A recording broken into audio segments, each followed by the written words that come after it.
In our last video, we explored the 1976 Blue Devils drumline, the first of the Blue Devils drumlines to win the drum title concurrently with the Corps' first CCI World Championship, the first of now 21 World Championship titles as of the making of this video essay.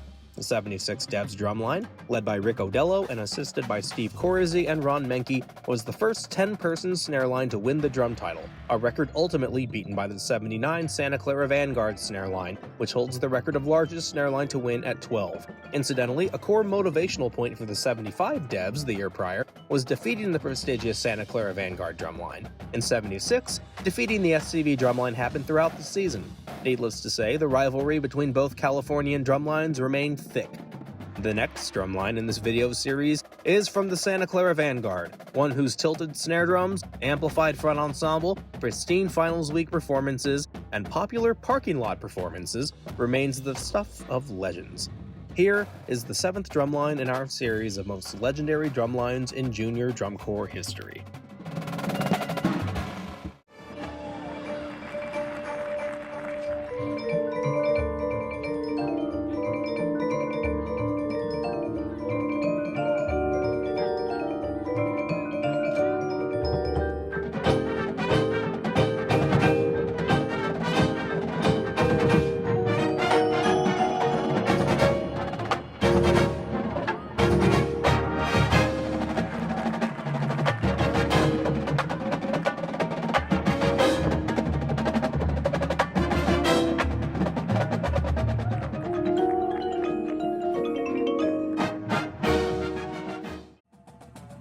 The 2004 Santa Clara Vanguard drumline is known as one of the best drumlines in the history of the activity, whose impeccable execution of the Corps' Scheherazade show and their groovy, relaxed performance style influenced the activity in ways that are still seen today with many percussion ensembles in drum corps as well as indoor ensembles. The percussion section was led by Corps veteran and arranger Jim Casella, who took over the program for the 1996 season. The percussion section under Casella went from 4th place in 96 to 2nd in 97 and scored the highest average score of finals week performances then. The following year in 98, the drumline came from behind to win the high percussion title on finals night.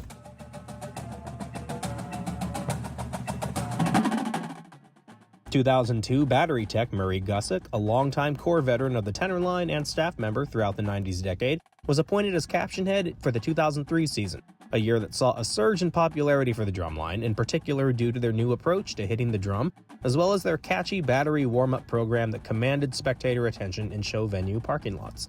Typical warm-ups included those such as basic strokes, electric wheelchair, flammus, cheesy poofs, spanks, crackus, and the 03 introduction to double beat, among many others.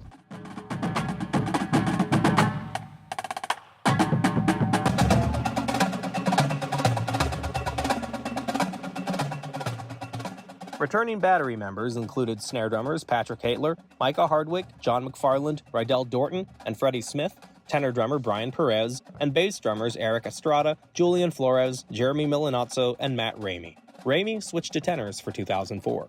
Snare section leader Patrick Haitler and tenor section leader Brian Perez both started with the Corps in 2000. Returning cymbal veterans included Leo Sanchez and 3-year veteran Chris Turner. Front ensemble returning members included 3-year veterans Brant Wills, Katie Hurst, and section leader Andrea Vinay, and 2-year members Kelly Dirkholz, Taryn Lott, and Jack Mizutani.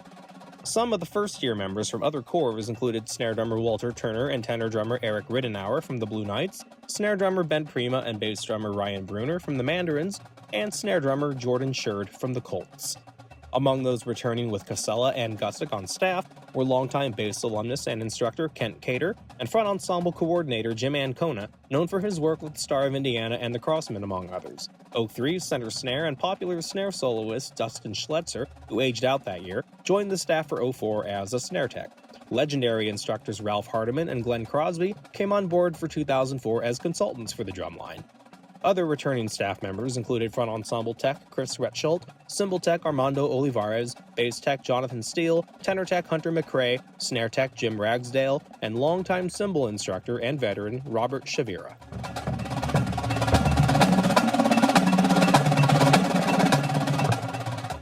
Going into 2004, many of the 2003 veterans were determined to leave their imprint, as the line the year prior was edged out by Tom Ungst's Cadets drumline, who won their 3rd percussion title in a row. The SCV performers, along with Murray Gussick and crew, were ready to take 2004 by storm. And I remember Murray in 2004 saying over and over, especially early on in the season, make it undeniable, right? We had learned that we had to make it undeniable. So the majority of the drumline came back from 2003. They all knew how to play with each other. We were just ready to go, especially ending that last year. Was the thing that was like the standard, and it was just, we could never, like, there was a standard there that we couldn't get away from. 2004 line was special.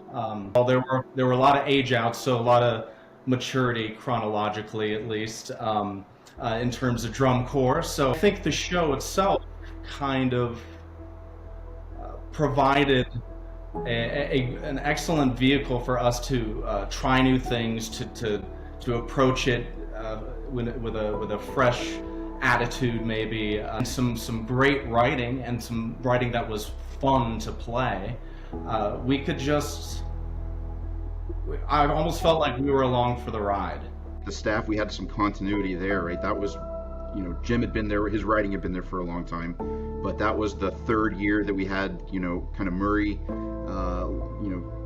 playing with his feel, and the way that he taught. But the book in 2004, it was very revolutionary. Jim used so many ostinatos and so many musical passages. The chops element and the percussion technique mixed with the musicality. Among the many noticeable features of the 2004 SCV drumline, one of the more visible ones was the snare line's use of tilted drums on modern carriers, done to accommodate a more ergonomic feel for the left hand while playing traditional grip. Casella's snares first started tilting their drums for their 1998 award-winning percussion program. They continued with the tilt in 1999, then 2001 through 2004. Eventually, later lines under Gussick and other staff would bring the tilt back with a downward tilt for match grip in 2005 and a return to the traditional grip tilt in 2008 through 2010.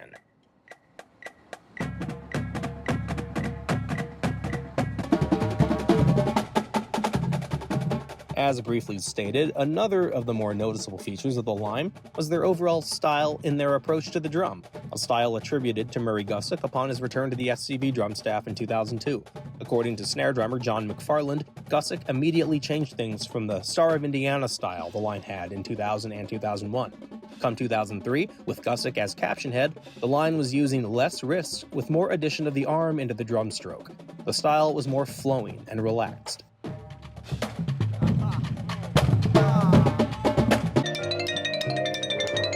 A noticeable feature of the 04 SCV front ensemble was their challenging keyboard formation. The SCV pit was known for lining up all their keyboards in one line, slightly arced, a practice the line had been doing since the late 90s. In 2004, they were only one of a handful of pits who employed this approach to keyboard formation. Additionally, as 2004 was the inaugural year of the implementation of amplification in the front ensemble, the SCV pit was the first to win high percussion utilizing this addition. We actually have some garden weasels that we use as a musical sound. We shake them and they kind of sound like jingle bells, kind of. Anything that you can make a sound with, we use. The 04 SCV drumline, according to snare drummer John McFarland, focused a lot on their playing during the season. So much so that they were always playing, even during visual basics early in the season. Playing was commonplace during visual block. On the road, the line was far and away considered the best of the season by many of their competitors. Early in the season, at one of their first shows against Scott Johnson's Blue Devils drumline, the 04 SCV drumline were 0.7 points ahead of them. When meeting the Cadets drumline in competition mid-July, the 04 SCV percussionists were worried when they heard that Tom Unst's Cadets had scored an 18.9 the night before, a very high score for mid-July. The nerves were high for the Santa Clara percussionists. The Cadets ultimately earned another 18.9 against SCV. However, SCV beat them with a 19.2. This didn't mean that the SCV drumline was undefeated that season, as they did lose a few shows. At the Indianapolis Regional, the SCV drumline lost to Brett Kuhn's Cavaliers drumline. However, word got around to the SCV drummers that one of the Cavaliers members had said that they had no business beating them in percussion.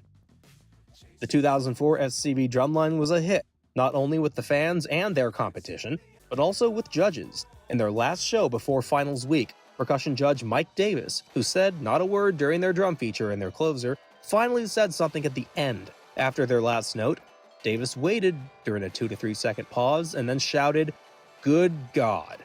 At the end of his tape, Davis said to them, "The next step for you guys is godly status, and y'all are knocking on heaven's door."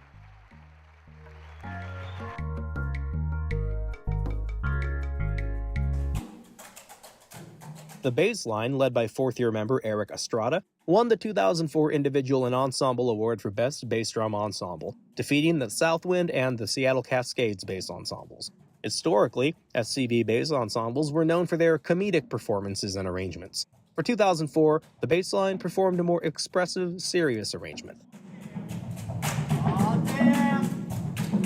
Fans are a devoted bunch, gathering in force in the parking lot to watch one of Drumcore International's hottest drumlines. Finals week in Denver, Colorado was a momentous occasion for the 04 SCB drumline, especially since they were such a hit with the parking lot fans.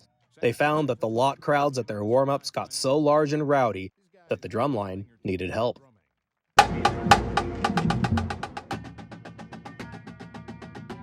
According to snare drummer John McFarland, we had to enlist the help of former SCV tenor drummer Lavelle Jones to act as a bouncer. He made an announcement before we began, laying out some etiquette rules, and even taped off an area in front of us so that people wouldn't get too close while we warmed up. 04 was a whole new thing. Like that, the 04 line was the first line to do the really extended warm-ups, like 6-7 minute warm-ups. I remember our first lot, like other instructors from other groups were watching us in 04, being, basically admitting defeat preemptively for the rest of the season and saying, let's see where the activity is going. Was the drum lot was like another show in itself, right? We'd just go to the lot, there'd be like hundreds of people in front of us, screaming, yelling. The vibe was amazing. No longer is it a 10-minute performance on a field. It's the hour leading up to it. It's everything that goes into the younger kids that are going to be the next version of the Santa Clara's drumline. So the lot that year, I think, is probably the one of the things that is still, you can see in the activity today, that is still replicated and used as kind of like a point of, this is where the activity changed. Obviously, I've been very fortunate to remain super connected to the activity. I've been teaching ever since we aged out. And one of the things that I do see a lot, I see a lot of hype in the lot, and I see a lot of people going to the group that's winning drums or going to the group that's playing the coolest stuff in the lot tunes. But I have never seen a crowd bigger than the 2004 lot. That was rock concert huge. I feel like we could have filled up that whole parking lot at Denver. The 2004 SCB drumline, amped by all the energy from the hundreds of parking lot fans, went into finals week performances as champions, taking first place in percussion at all 3 shows, quarters, semis, and finals.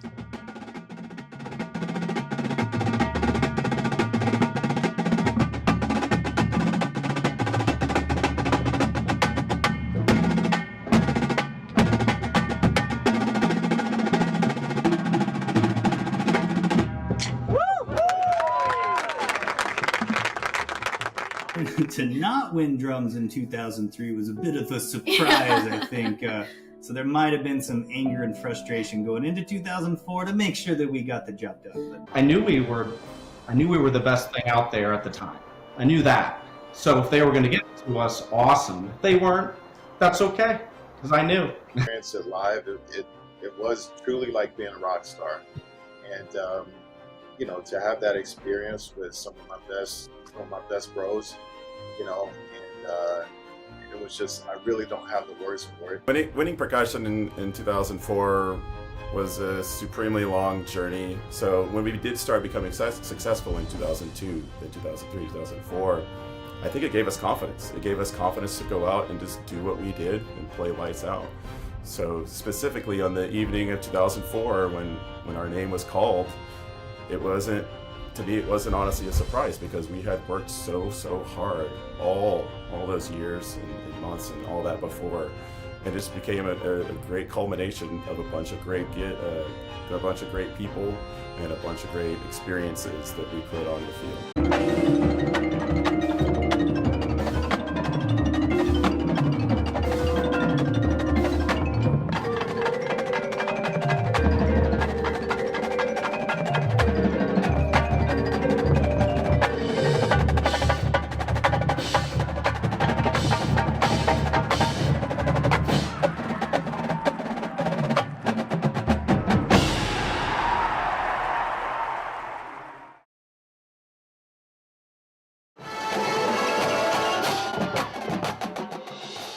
2004 was the final year for percussion director Jim Casella at Santa Clara, his SCV swan song. The SCV percussion program would not finish in the top 4 Drumlines until 2011 under new percussion director Paul Rennick, fresh off his high percussion win with the 2010 Phantom Regiment, with many 2010 regiment members and staff following Rennick to Santa Clara. The SCV drumline would not win high percussion again until 2014, coincidentally the year where the Corps would do a follow-up to the 2004 Scheherazade show.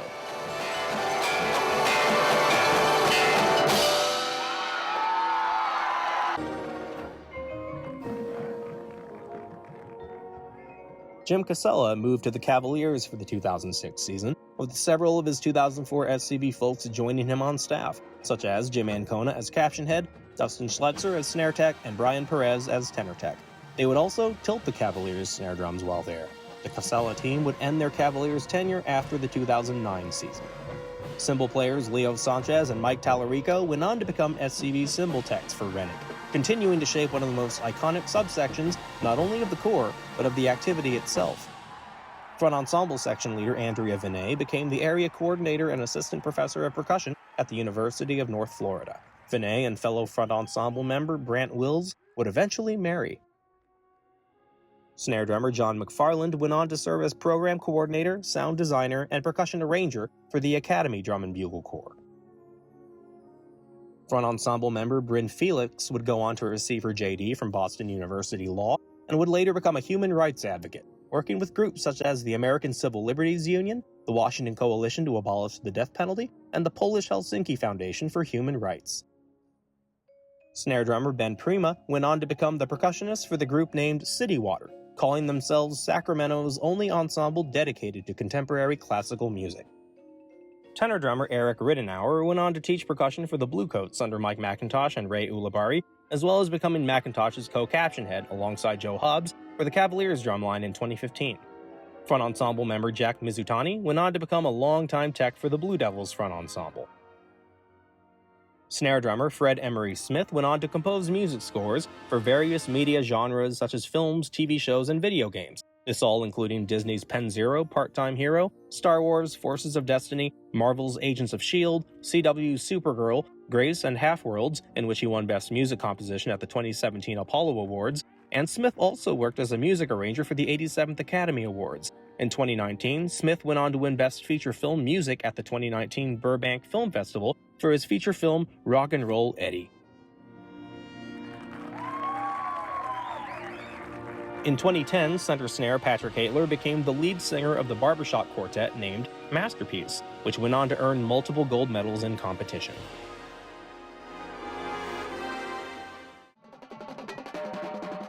After the Cavaliers, Jim Ancona went on as caption head for the Madison Scouts percussion section alongside Nick Angelis, and eventually went to Carolina Crown to work with his frequent collaborator, Tom Hannum. For center tenor Brian Perez, after the Cavaliers, he went on to become percussion director for Klein Cain High School in the Houston area, and as of late he teaches for Colin McNutt at the Boston Crusaders, where he was part of the high percussion winning team in 2025. Perez brought the Casella-era warm-ups, Flammus, and Spanx to the Boston warm-up program, where they are now some of the most popular warm-ups for many of today's parking lot fans. Murray Gussett continues to manage Tapspace Publications with co-founder Jim Casella, a company they both started in 1998, which specializes in publishing percussion sheet music and educational method books. Gussett currently lives in Portland, Oregon, where he also plays drums in several bands like Fresh Track, Mars Retrieval Unit, and Life During Wartime. Like Gussett, Jim Casella also lives in Portland and continues with Gussick managing TapSpace. Casella's software sample library, Virtual Drumline, which he created through TapSpace in 2003, has been used for over 2 decades by designers for a myriad of marching ensembles, as well as film media and concert composers. As of the making of this video essay, Jim Casella was inducted into the DCI Hall of Fame class of 2026.